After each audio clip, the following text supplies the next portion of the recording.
इस एपिसोड में वांग लिन विशाल दानव की पूरी लड़ाई देखेंगे। चलो एपिसोड शुरू करते हैं और चैनल को सब्सक्राइब करें। वांग लिन विशाल दानव कबीले की सीमा पर पहुंचा लेकिन तुरंत अंदर नहीं गया।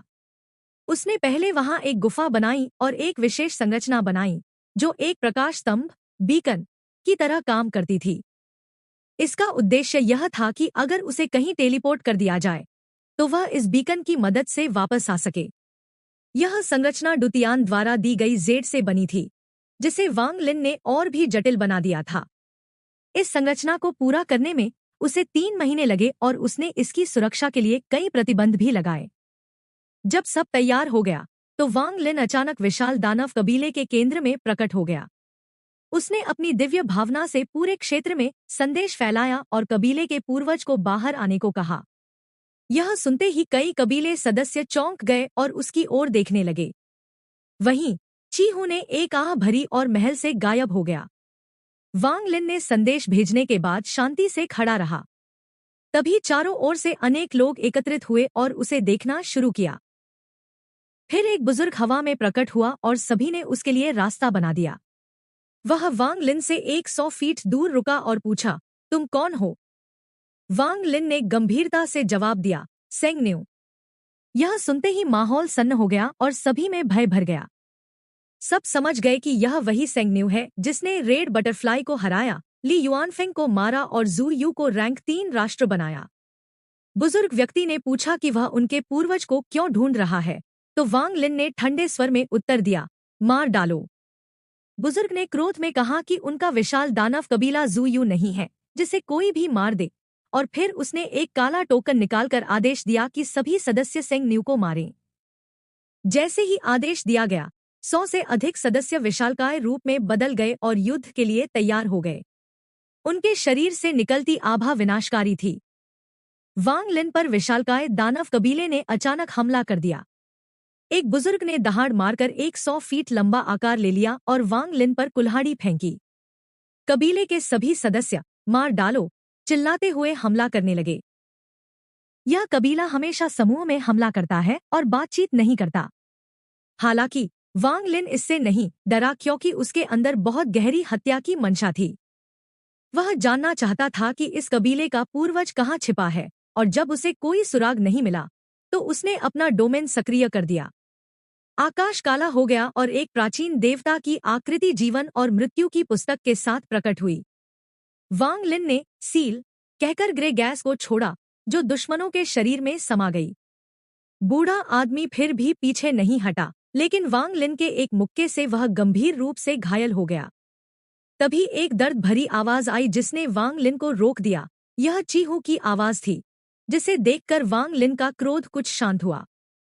वांग लिन ने आसमान की ओर देखा और फिर चीहू से अपनी उड़ने वाली तलवार लौटाने की बात कही। चीहू ने दुखी होकर बताया कि पूर्वज का पता नहीं है, लेकिन स्वर्ग मार्ग संरचना खोलने के बाद उससे संपर्क संभव है। जब वांग लिन को तलवार मिल जाए तो उसे तुरंत चले जाना चाहिए। 3 बैंगनी वस्त्रधारी बुजुर्ग, जो कबीले के सबसे ताकतवर सदस्य थे, चुप थे क्योंकि वे वांग लिन से नहीं लड़ सकते थे। 100 से अधिक कबीले के सदस्यों के सील हो जाने से सभी भयभीत थे। चीहू ने बतौर जूनियर संप्रदाय मास्टर आदेश दिया कि स्वर्ग मार्ग गठन खोला जाए। तीनों बुजुर्गों ने आज्ञा का पालन किया और अपनी बैंगनी कुल्हाड़ियां हवा में फेंकी। इसके साथ ही पश्चिम, पूर्व, उत्तर और दक्षिण दिशाओं में काले प्रकाश स्तंभ प्रकट हुए और जमीन कांपने लगी। इन स्तंभों से शक्तिशाली आध्यात्मिक ऊर्जा की लहरें फैलने लगी और एक रहस्यमय ध्वनि चारों ओर गूंजने लगी। चीहू ने एक शक्तिशाली जादुई संरचना पूर्वी विशाल दानव महलों को सक्रिय किया, जिससे आसमान में 12 काले खंभे प्रकट हुए। ये खंभे पूरे दानव कबीले को घेरकर एक स्वर्गीय जेल जैसी आकृति बना देते हैं। सभी कबीले के सदस्य एक अजीब और रहस्यमय गीत गाने लगते हैं, जो चारों तरफ फैल जाता है। चीहू वांग लिन का मित्र होने के बावजूद अपने कबीले के कर्तव्य और नियमों से बंधा हुआ है। वह जानता है कि यह संरचना वांग लिन को खत्म कर सकती है, क्योंकि उसका शरीर दानवों जितना मजबूत नहीं है। वह दुखी मन से कहता है कि उसने वांग लिन को धोखा दिया। वांग लिन शांति से जवाब देता है कि वे दोनों अब बराबर हैं, एक दूसरे के एहसानों को चुका चुके हैं। इसके बाद वांग लिन अपनी शक्ति से खंभों को तोड़ना शुरू करता है।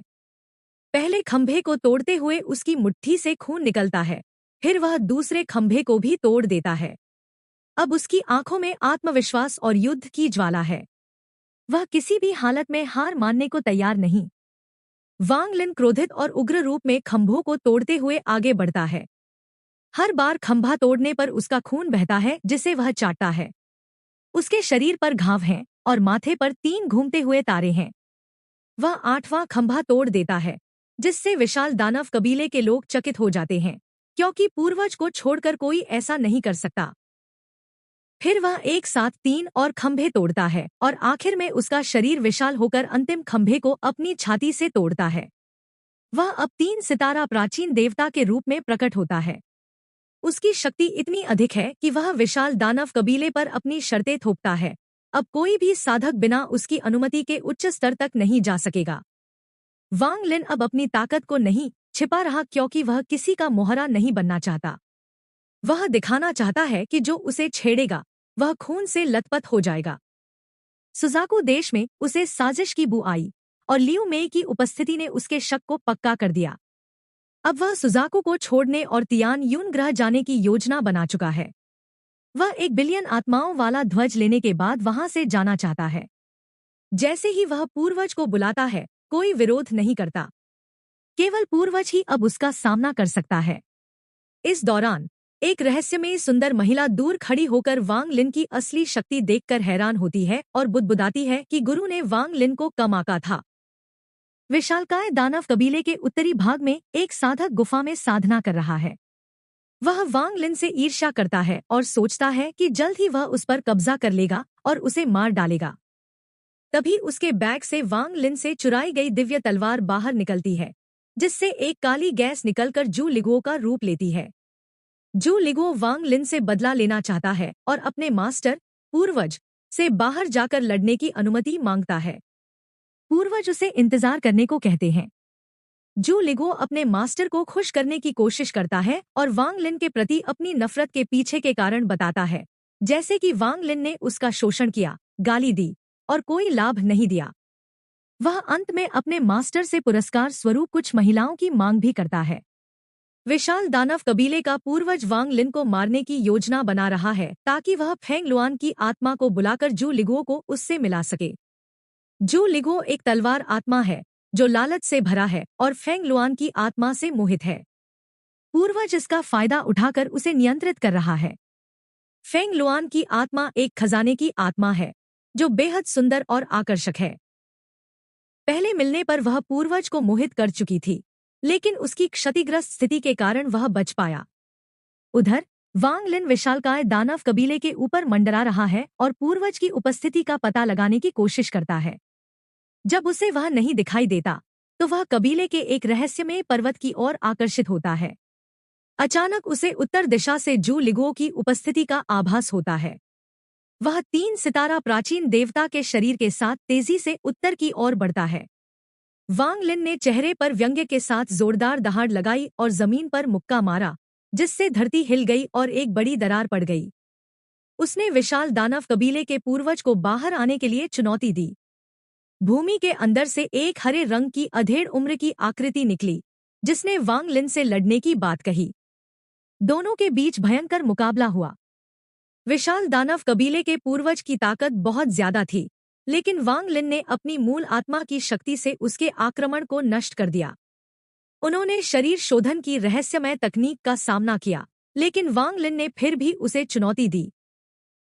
वांग लिन ने विशाल दानव कबीले के पूर्वज से लड़ाई लड़ी, जिसमें उसके शरीर की सबसे मजबूत हड्डियां टूट गई थी। पूर्वज ने वांग लिन की साधना पद्धति जानने की कोशिश की, लेकिन वांग लिन बहुत तेज था और लगातार हमला करता रहा। पूर्वज ने अपनी दिव्य आध्यात्मिक ऊर्जा का उपयोग किया, जिससे उसका शरीर सुनहरी रोशनी से चमक उठा और उसकी शक्ति बढ़ गई। उसने शक्तिशाली पंच मारकर वांग लिन को मारने की कोशिश की, लेकिन वांग लिन डरा नहीं और अपने भीतर की प्राचीन देवता की शक्ति को सक्रिय कर दिया। पूर्वज ने दिव्य ऊर्जा का इस्तेमाल किया तो उसका शरीर क्षतिग्रस्त हो गया और उसे दूसरा शरीर खोजने की जरूरत पड़ी। वहीं वांग लिन ने अपनी बैंगनी आभा और प्राचीन देवता की आकृति के साथ जवाब दिया, जिससे उसकी ताकत और भी बढ़ गई। विशालकाय दानव कबीले के पूर्वज ने लाल कुल्हाड़ी अपने हाथ में पकड़ ली, जिससे उसकी आभा पहले से अधिक भयंकर और शक्तिशाली हो गई। लाल गैस कुल्हाड़ी से निकलकर उसके शरीर में प्रवेश करती रही, जिससे उसकी ताकत बढ़ती गई। वह हवा में तैरते हुए वांग लिन की ओर मुस्कुराया, और जहां उसका बायां हाथ कट चुका था, वहां लाल रेखाएं धीरे धीरे नए लाल हाथ का रूप लेने लगी। फिर उसने दाहिने हाथ से कुल्हाड़ी फेंकी, जिसे लाल गैस से बने बाएं हाथ ने पकड़ लिया। कुल्हाड़ी से तेज लाल चमक निकली और दानव पूर्वज ने वांग लिन से उसकी मृत्यु स्वीकार करने को कहा। वह तेजी से कुल्हाड़ी घुमाते हुए वांग लिन के सामने पहुंच गया। वांग लिन ने अपनी दिव्य तलवार उठाई और दोनों की तलवारें आपस में टकराईं, जिससे आकाश और पृथ्वी को हिला देने वाला धमाका हुआ। वांग लिन को विशालकाय दानव कबीले के पूर्वज की कुल्हाड़ी से इतना जोरदार हमला लगा कि वह 1000 फीट पीछे हट गया। दानव खांसते हुए खून निकाला, लेकिन उसकी गति धीमी हो गई और उसका शरीर सिकुड़ गया। वह पहले जितना मजबूत नहीं लग रहा था। दानव ने लाल कुल्हाड़ी उठाकर वांग लिन पर फिर से हमला किया और गुस्से में चिल्लाया। वांग लिन ने अपनी आंखें ठंडी करते हुए अपने हाथ पर मुहर बनाई और सम्मानित आत्मा ध्वज का जादू चलाया। उसके हाथ में 30 फुट ऊंचा आत्मा ध्वज प्रकट हुआ, जिससे आसमान काला हो गया और धरती से भूतिया चीखें निकलने लगी। दानव की गति धीमी हो गई और उसकी लाल आंखों में डर दिखा। उसने चौंकते हुए कहा कि यह आत्मा शोधन संप्रदाय है, और वह वांग लिन के पास इस झंडे के आने पर विश्वास नहीं कर पा रहा था। आप वांग लिन ने पहली बार एक अरब आत्मा का ध्वज इस्तेमाल किया। विशाल दानव कबीले की सीमा पर बैंगनी कपड़े पहनी महिला लियू मेई, जो वांग लिन पर नजर रख रही थी, अपनी उलझन और चिंता व्यक्त करती है। वह जानती है कि ध्वज एक भ्रम है, लेकिन फिर भी इसका विरोध करना मुश्किल है। तभी एक मजबूत पुरुष, जो युद्धप्रिय चाचा युंके का प्रतिनिधि है, आता है और लियू मेई से मुकाबला करने की बात करता है। दोनों के बीच बातचीत होती है, जिसमें वे एक दूसरे की क्षमता और इरादों को समझने लगते हैं। महिला उस पुरुष की दृढ़ इच्छा शक्ति और गुरु शिष्य के गहरे संबंध की बात सोचती है, जो कि उसकी रणनीति का अहम हिस्सा है। वांग लिन आत्मा निर्माण चरण में प्रवेश करने वाला है, लेकिन इसके लिए उसे अपने सबसे प्रिय शिष्य को दर्द देकर मारना होगा। यह तरीका भावनात्मक होते हुए भी बेहद क्रूर है। इसके बाद वांग लिन एक शक्तिशाली खजाना, एक अरब आत्माओं वाला ध्वज, निकालता है और अपनी आत्मा से उसमें प्रवेश करता है। उस ध्वज से 12 शक्तिशाली आत्माएं और अनगिनत आत्मा के टुकड़े निकलते हैं। जब विशाल दानव कबीले का पूर्वज उस पर हमला करता है और लाल बिजली बुलाता है, तो वांग लिन आत्मा ध्वज को आदेश देता है, खाओ। आत्माएं मिलकर लाल बिजली को रोकती हैं और एक विशाल युद्ध होता है। अंत में दानव कबीले का पूर्वज बुरी तरह घायल होकर भागने की कोशिश करता है, लेकिन आत्माएं फिर से उसे पकड़ लेती हैं और हमला जारी रखती हैं।